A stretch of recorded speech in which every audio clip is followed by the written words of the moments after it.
I've been with design3 here. I'm talking with Thomas Grip about his game Amnesia, The Dark Descent. Thanks for doing the interview. Yeah, thanks for having me here. Yeah, first question. When did you first start playing video games and what were some of your favorite games growing up? Oh, I started out playing video games on the Commodore 64. So when you're playing video games on the Commodore 64, there wasn't cassette tapes and stuff like that, so it took like 30 minutes to load games. So it was always, you played games a bit, but then you played something else in between, so you always had to do this kind of combination. But I've been playing games since then, and then move on to like Mega Drive, and I've been a console gamer most of the time, I think. Hard to say like any favorite games in the past. It's so hard to now in present day. I have at least two like inspirations from the last 10 years. That's BioShock. The first 30 minutes are awesome. Then I didn't like the rest that much. And Shadow of the Colossus. So that's the favorite games from the last, not century, a decade. Cool. How did you first get started in video game development? I started out as a hobby programmer, so basically I started out on a TI-83 calculator, so I made an RPG on that and spread to the classmates. It became the first popular game, and unfortunately it's not left anymore, so all copies are gone. That's a bit sadness. Then I moved on to other stuff and did hobby projects and releasing all kinds of stuff. So I started learning C++ and then learning, I started with something called Allegro. It's still there, but it's not used that much anymore. And then I released a game, actually, with the whole start with the horror game. It must have been released in 2001 something. There was a top-down horror game, so that was the first horror game. Then afterwards that I started on something called Unbirthed, which was a first-person horror game, and I used some other people's engine back then. And this is important for two things. I met Jens while doing this, so he came aboard just wanting to do some sounds, and then me and Jens we formed Frictional Games. So we met up while I was doing this game that was never finished. And the reason it was never finished is because the engine we relied upon was done by another guy, and he had like commercial interest. He was just lending it to me, so I couldn't like push him because I wasn't paying for it, and that just made me. I need to make stuff myself in order to make it. So because of this, I made the engine for the first Penumbra games and so on. So I think those were really like a moment when it all got started. I think that's a start. But it's interesting to see because I started out as a hobby programmer, sitting at my desk, and I still do that now, like 15 years later. It's still the same thing. It doesn't change much. Now I'm just making a living out of it.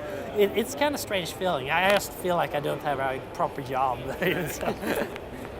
Cool. So Amnesia, The Dark Descent is a horror survival type of game. Yeah. Can you kind of talk about how you use the art direction and gameplay to give that horror feeling? Oh, a huge topic here. I think, okay, I'm just going to be quicker.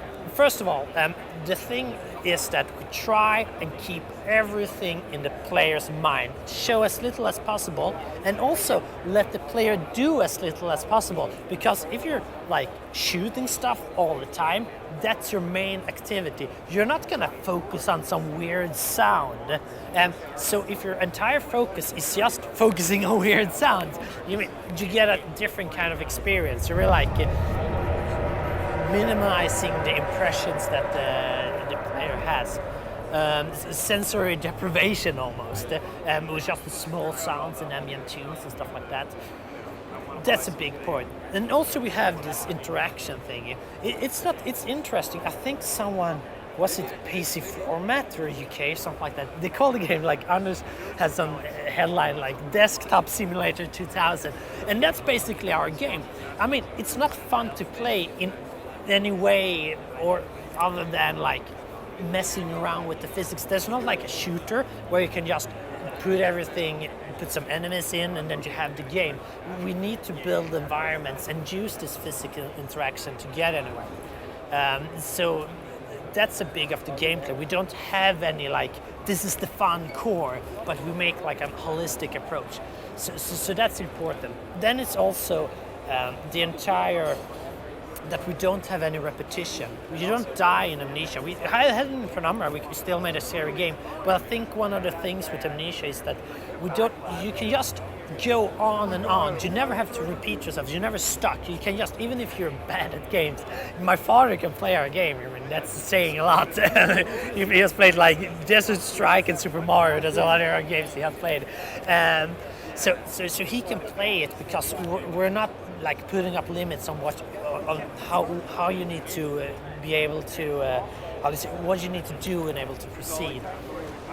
So that's a good thing. And then instead what you can focus on is living into the game. So your entire focus is not beating the game, but immersing yourself in the game. So we're putting that as a main focus for the whole gameplay things. So that's a big thing, just a design focus. And then art direction and so on. It's less is more. Don't show the monsters up close, drooling and stuff like that. Save that for as late as possible, if possible, never. So I think that's the main points, really. So the last question, I've been asking everybody this, it's kind of more of a fun one. If you had to describe video game design and development in just one word, what would the one word be? I want to take a moment here. One.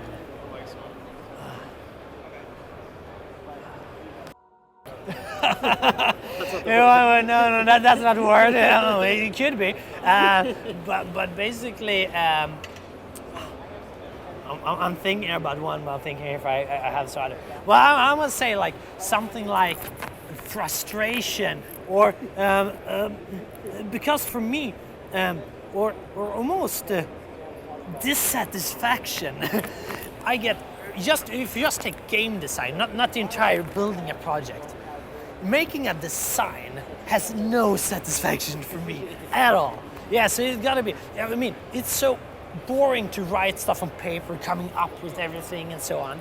And if it's fun, it's almost like you should have this satisfaction with your design. If it was too fun to come up, the idea is probably bad because if the worst ideas we had is like when me and Jens or something, I've been sitting and throwing things about and we were just laughing, oh, it's gonna be so fun. And then when we were implemented, then you hadn't thought about it enough. If you have really grueling thought about it, and then you're just dissatisfied and it's so boring, it's never, okay, I'm just doing it like that, then I think it's good. And also, you should have this satisfaction because then you're like, okay, now I'm gonna implement this. So, but that's the way we do it, since we do it. It might be more fun if you're just like programming while designing stuff like. But for us, it's dissatisfaction. Yeah, that sounds really boring. I know, but I'm never gonna be a game designer now. But it's good if you can embrace that, then you're one step ahead because it's not all fun and games. So. Right.